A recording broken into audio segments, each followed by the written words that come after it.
¿Parece que los cristianos son el blanco de los líderes del gobierno? Nancy DeMoss Wolgemuth dice que eso no es nada nuevo. Siempre habrá gente poderosa en este mundo, gente que usará su poder para tratar de eliminar del mundo a Cristo y a sus seguidores, gente que se opondrá a su gobierno para tratar de proteger el suyo propio. Sin embargo, nada de eso es una sorpresa para Dios. Estás escuchando Aviva Nuestros Corazones con Nancy DeMoss Wolgemuth, autora de El Cielo Gobierna, en la voz de Patricia de Saladín. Hoy, 7 de enero de 2025.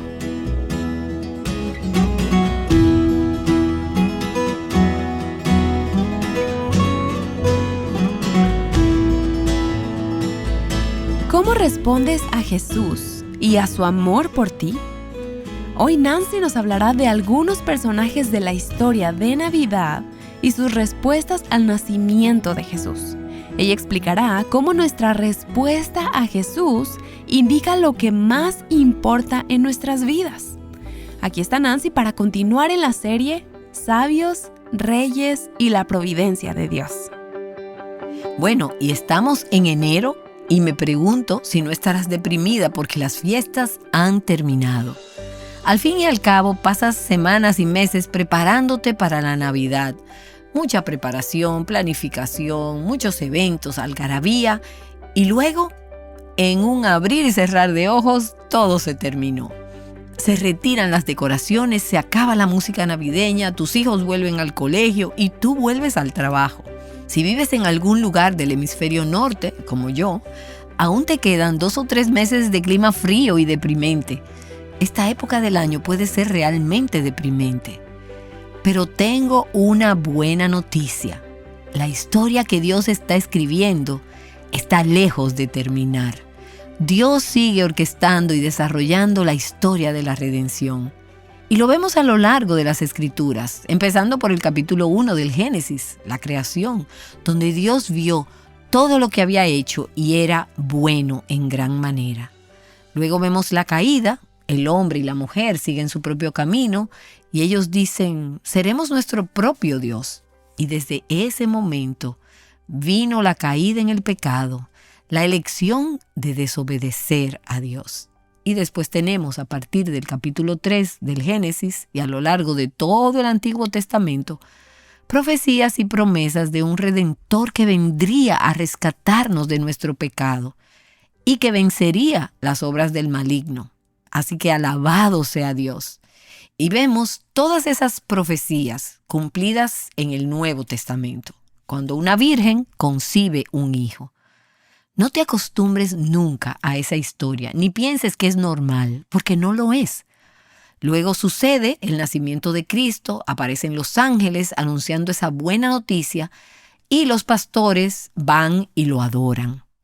Luego conocemos a Ana y a Simeón en el templo, que estaban entre los muchos judíos fieles que llevaban siglos esperando que se cumplieran las promesas del pacto de Dios. Y todos ellos se regocijaron al ver al Mesías con sus propios ojos. Ahora, permíteme invitarte a que vayas una vez más al capítulo 2 de Mateo. Estamos estudiando este pasaje toda esta semana. Y allí leemos acerca de la llegada de otras personas que vinieron a adorar a Cristo. Y esta vez no eran judíos, sino gentiles. Gentiles que fueron atraídos por la mano de Dios sobrenaturalmente desde una gran distancia para celebrar la llegada del Rey Jesús aquí en la tierra. Pero al adentrarnos en este pasaje, también vamos a ver que aunque algunos daban la bienvenida a Jesús como ese rey recién nacido, no todos recibirían a este rey con R mayúscula o reconocerían su derecho a gobernar. Y vamos a ver un campo de batalla, un conflicto entre dos reyes. Bueno, permíteme leer comenzando en el versículo 1 del capítulo 2 de Mateo. Después de nacer Jesús en Belén de Judea, en tiempos del rey Herodes, y aquí hay un rey, subráyalo, unos sabios del oriente llegaron a Jerusalén preguntando, ¿dónde está el rey de los judíos que ha nacido? Aquí tenemos otro rey. Subráyalo. Ahora tienes dos reyes en el mismo territorio. ¿Puedes ver que habrá un problema aquí? Y luego vemos que los sabios hacen una pregunta. ¿Dónde está el rey de los judíos que ha nacido? Los bebés usualmente no empiezan como reyes, aunque nacen en familias reales y serán herederos al trono. Ellos nacen como príncipes. Pero Jesús siempre fue rey y nació como el rey de los judíos. ¿Dónde está el rey de los judíos que ha nacido? Porque vimos su estrella en el oriente, algunas traducciones dicen en el este, por donde sale el sol, y lo hemos venido a adorar. Ahora, pasé un buen tiempo empapándome de este pasaje y preguntándome, ¿qué esperaban los sabios cuando llegaron a Jerusalén? Ellos creerían que iban a haber multitudes en las calles celebrando el nacimiento de un nuevo rey. Piensa en cuando nace ese niño en la realeza en el Reino Unido. Aunque en la mayoría de nuestros países no tenemos realeza, hay multitudes y muchos aplausos. Y es realmente un gran acontecimiento cuando nace el hijo de un rey. Y sin duda, para aquellos sabios, el nacimiento de Cristo fue un acontecimiento trascendental. Esa estrella, nunca antes vista en el cielo, se había levantado en honor a ese rey. Y me pregunto, ¿qué debieron haber pensado cuando al llegar se encontraron con que absolutamente nadie hablaba del rey que ellos habían venido a ver y a adorar desde tan lejos? Nadie sabía que había nacido.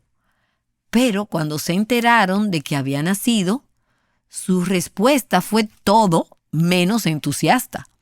Mira conmigo el versículo 3.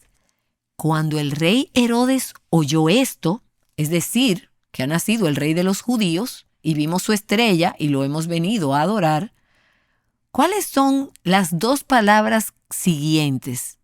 Dice, se turbó. Él no estaba emocionado por esto. Él no iba a aclamar a este nuevo rey. Él se turbó y toda Jerusalén con él. Ahora, otra vez un pequeño paréntesis aquí con algo de especulación. Esa frase me dice que probablemente no se trataba solo de 3 ancianos que entraron en la ciudad montados en camellos. 3 ancianos no habrían causado tanto revuelo en toda la ciudad de Jerusalén.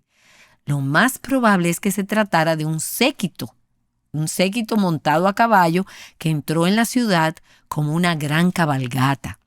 Imagínate a todos estos sabios y sus ayudantes que venían de Oriente en estos grandes corceles persas.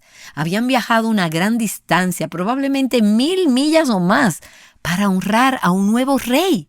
Y al enterarse de eso, el rey Herodes el Grande, como le llamaban, se turbó y toda Jerusalén con él. Y ten en cuenta que Jesús era todavía un niño pequeño. No era el bebé del pesebre, sino un poco mayor. Para ese momento tenía menos de 2 años. Y todavía no había hecho ningún milagro ni había predicado ningún mensaje. Y sin embargo, ya estaba causando conmoción. La gente no podía ignorar a este rey recién nacido. Ahora, vemos aquí un enfrentamiento entre estos 2 reyes. Herodes el Grande, el rey, y este recién nacido rey con R mayúscula de los judíos. Herodes se sentía amenazado por la idea de otro rey y no podía tolerar un rival para su trono. Así que cuando estos sabios gentiles vinieron de lejos para adorar a este nuevo rey, a Herodes no le agradó para nada. Él no quería que esto sucediera. De ninguna manera van a adorar a otro rey. Y podemos ver que él tenía miedo de perder su control, su posición y su poder. ¿Y qué hizo entonces? Bueno, él se dispuso a destruir al rey recién nacido, así llamado, mientras afirmó falsamente, yo también quiero ir a adorarlo. Pero nada estaba más lejos de la realidad que esas palabras. Ahora, vemos también en este texto que la gente de Jerusalén también estaba turbada. Es posible que estuvieran preocupados por lo que harían los romanos si un rey rival reclamaba el trono de Israel. Ellos no querían alterar su situación, ellos no querían que los soldados romanos vinieran y causaran más problemas de los que ya tenían. Así que ellos también estaban preocupados.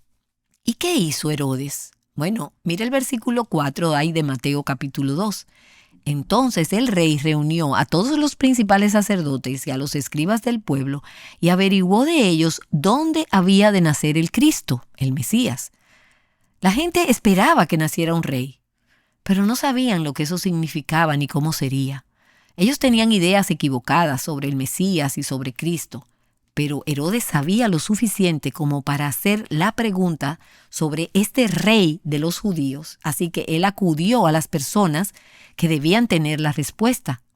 Y definitivamente ellos la tenían. Estos principales sacerdotes y escribas sabían la respuesta correcta de inmediato. Ellos no tuvieron que pensarlo mucho ni tuvieron que buscar en Google para encontrar la respuesta. Estos eran expertos en las escrituras del Antiguo Testamento. Así que en el versículo 5 ellos le dijeron, en Belén de Judea, porque así está escrito por el profeta. Ellos iban a citar al profeta Miqueas, al capítulo 5, el versículo 2, una profecía que había sido escrita 700 años antes. Ellos sabían dónde nacería este Mesías y por eso citaron al profeta Miqueas. Mira los versículos 5 y 6 de Mateo capítulo 2.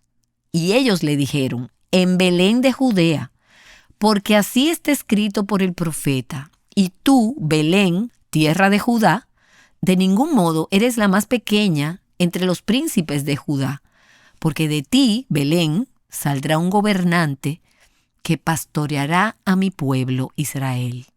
Ellos sabían dónde iba a nacer este Mesías. Versículo 7 dice, entonces Herodes llamó a los sabios en secreto y de ellos determinó el tiempo exacto en que había aparecido la estrella. Y enviándolos a Belén, dijo, vayan y busquen con diligencia al niño, y cuando lo encuentren, avísenme para que yo también vaya y lo adore.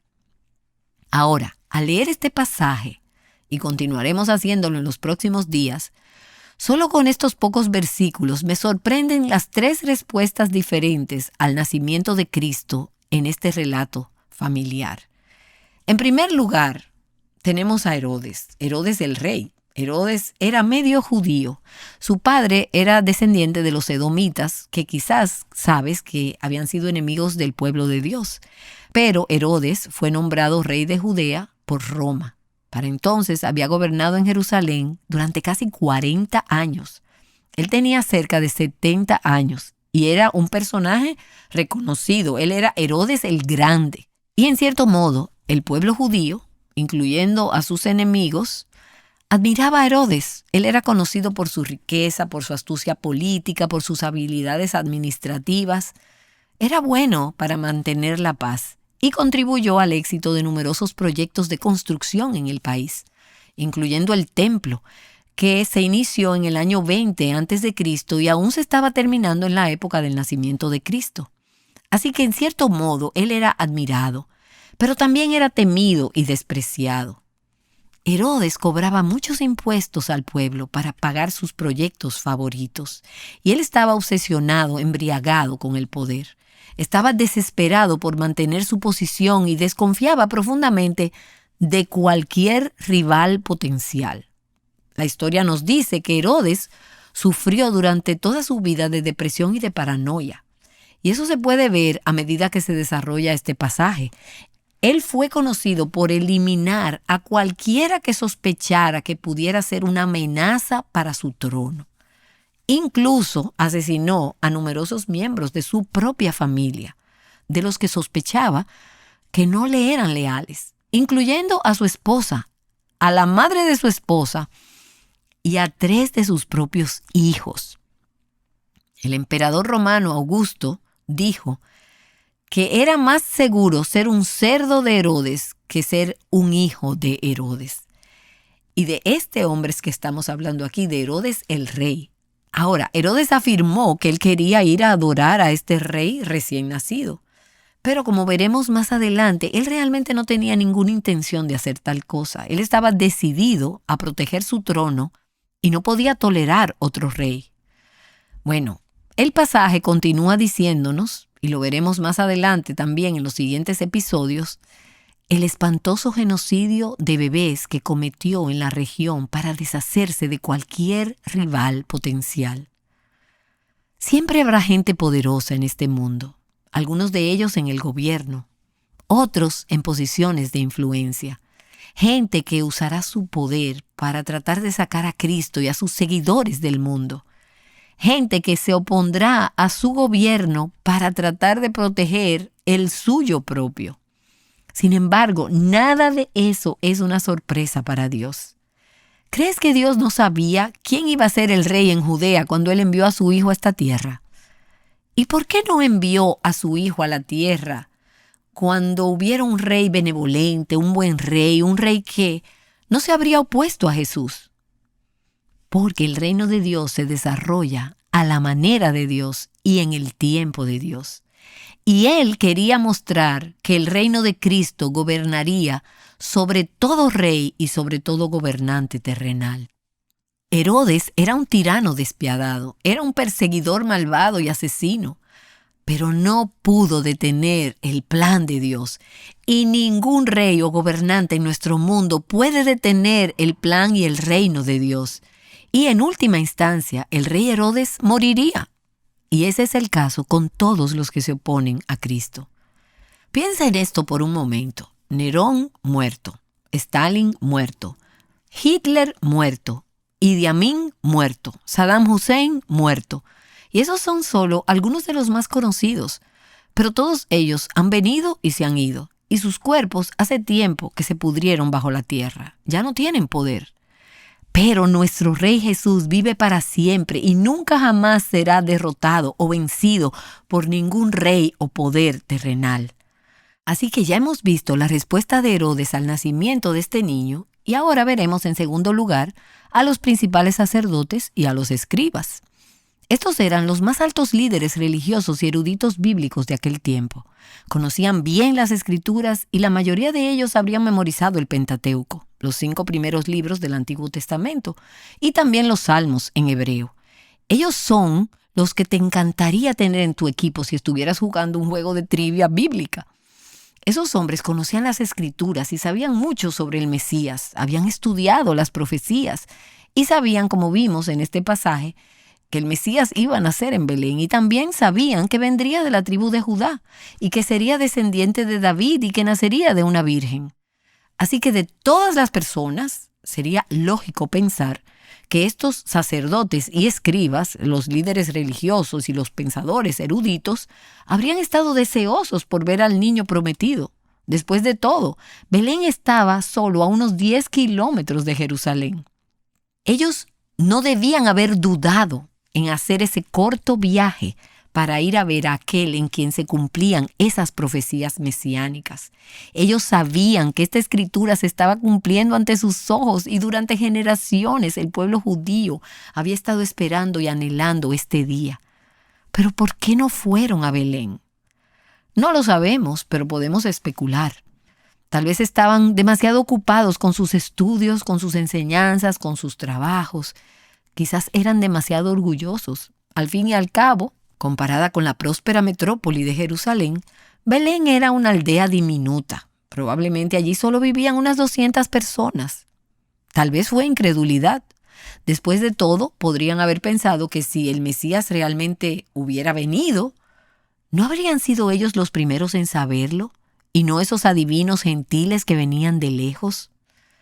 Juan Calvino, en su comentario sobre Mateo, sobre el capítulo 2, dice: es verdaderamente un ejemplo de vil pereza que ni uno solo de los judíos se ofreciera como escolta de aquellos extranjeros para ir a ver al rey que había sido prometido a su propia nación. No hay excusa. Calvino lo llamó vil pereza. Y otro comentarista, J.C. Ryle, dice lo siguiente: cuán a menudo las mismas personas que viven más cerca de los medios de gracia son las que más los descuidan. Y es lógico pensar que esos escribas y sacerdotes habrían estado ansiosos por ir a ver al Mesías. Pero Ryle dice que a veces las personas que viven más cerca de las cosas de Dios, los medios de gracia, son las culpables de descuidarlos más. Y estos hombres tenían una tonelada de conocimiento bíblico, pero no les sirvió de nada. Lo que sabían no había capturado sus corazones. No pensaban que necesitaban a Jesús. Todo se reducía a eso. Y como resultado, no se ve en ellos ningún sentido de asombro ni de admiración. Y eso continuó durante toda la vida de Jesús hasta su muerte. El Mesías no significaba nada para ellos. Era algo realmente impensable. Y estuve reflexionando por un tiempo sobre cuánto sabía esta gente sobre Dios y sobre los caminos de Dios y sobre la palabra de Dios. Ellos habían memorizado y aprendido todo sobre este libro, pero nada de eso los había cautivado. No les importaba en lo más mínimo. Y eso demuestra que es posible saber mucho sobre Jesús, conocer bien la palabra, ser un experto en las Escrituras. Y sin embargo, perderte por completo de quién es realmente Jesús. El conocimiento intelectual y teológico sobre Jesús no asegura que tengas una relación con Él. Puede que hayas escuchado todas las historias de Navidad durante estas últimas semanas en tu iglesia y en nuestra cultura, sin duda, has escuchado hablar mucho de ellas. Incluso puede que hayas leído la historia de la Navidad en familia. Pero la pregunta es, ¿ha cautivado Cristo tu corazón? ¿Lo has contemplado? ¿Te asombra, te sobrecoge, te maravilla pensar lo que sabes de Jesús? Ahora, en tercer lugar, tenemos la respuesta de los magos, de los hombres sabios. Ya tenemos la respuesta de Herodes, tenemos la respuesta de los sumos sacerdotes y de los escribas, y ahora tenemos a los magos, los sabios. A diferencia de los judíos, que tenían siglos de revelación sobre Dios y su Mesías prometido, estos hombres tenían poco conocimiento sobre el plan de Dios. Pero siguieron el conocimiento que tenían, sin negar la evidencia de lo que habían visto. Ellos vinieron desde muy lejos y perseveraron en la búsqueda del rey recién nacido hasta que lo encontraron. Ellos ejercieron la fe en lo que sabían y a medida que respondían, Dios les mostraba más. Dios les mostró el siguiente paso mientras perseguían la verdad.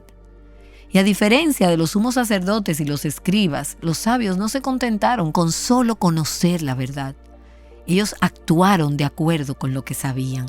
Y cuando encontraron a Jesús, el versículo 10 nos dice que se alegraron mucho, que se regocijaron grandemente.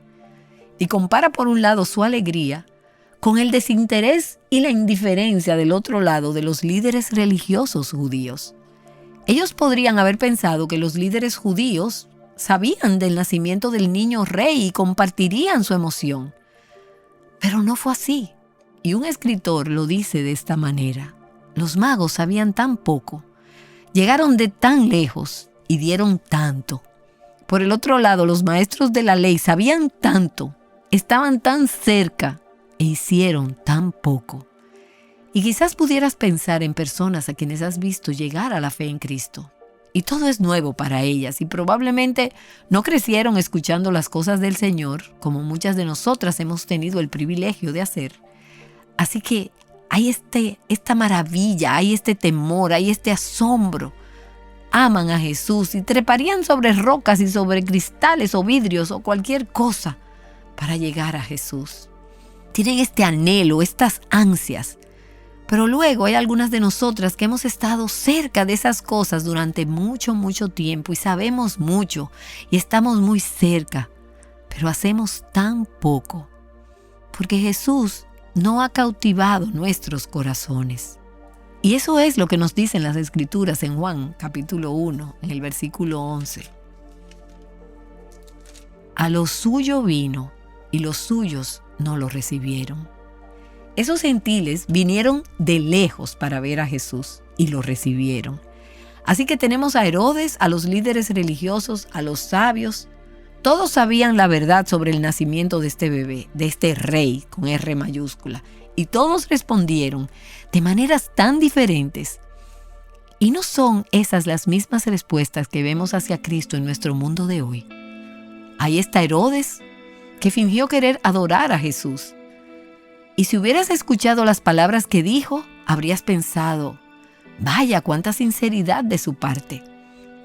Pero el hecho es que en su corazón había hostilidad y odio hacia ese rey, hacia Jesús. Al final, Herodes intentó matar al recién nacido rey porque se sintió amenazado. Él resistió al gobierno de este nuevo rey porque era su oponente.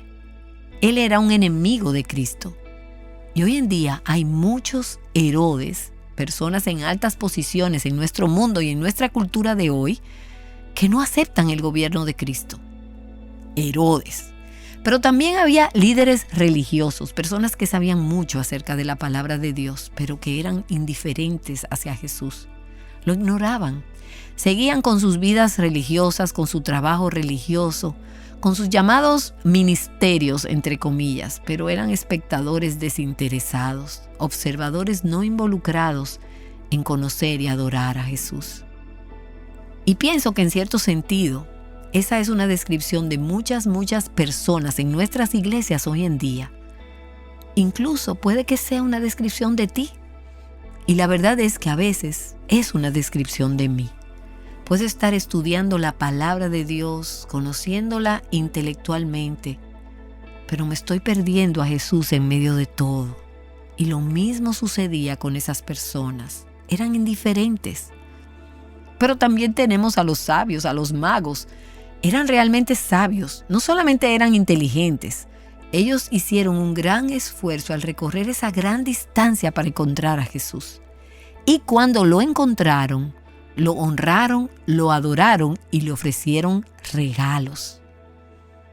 Y todas las personas entramos en una de estas tres categorías que hemos visto hoy. Pero permíteme recordarte que hay otro personaje en esta historia. Y ese es Jesús, quien es la figura central, el personaje principal de esta historia. Tu respuesta a Él, mi respuesta a Él, es lo que más importa de nuestras vidas. Y cuando Dios nos llame a su presencia, la manera en que respondimos a Cristo mientras estuvimos en este mundo será aquello que totalmente defina nuestras vidas. No cuánto sabíamos, ni qué posición ocupábamos, ni cuán buenas éramos, ni qué tanto íbamos a la iglesia. Conocemos, amamos, adoramos y honramos a Jesús con todo nuestro corazón. Es a eso a lo que nos llaman hoy los sabios de esta historia. Amén. Amén. Amén. Hemos estado escuchando a Nancy DeMoss Wolgemuth hablar sobre las diferentes respuestas al nacimiento de Cristo en Mateo capítulo 2.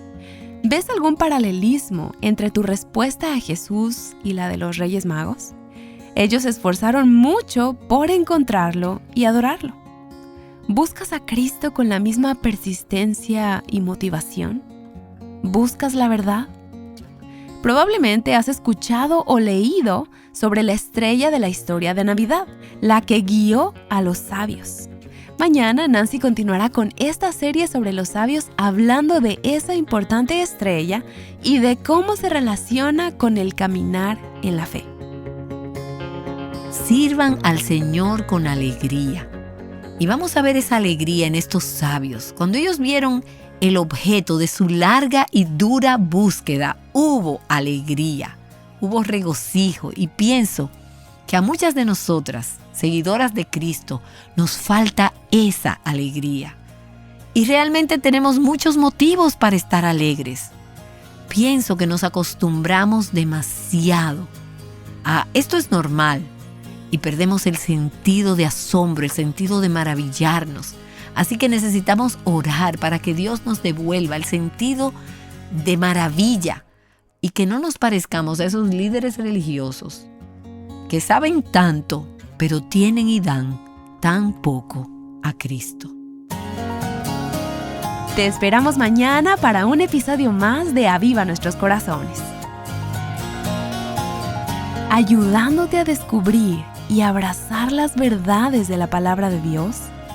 Aviva Nuestros Corazones es un ministerio de alcance de Revive Our Hearts.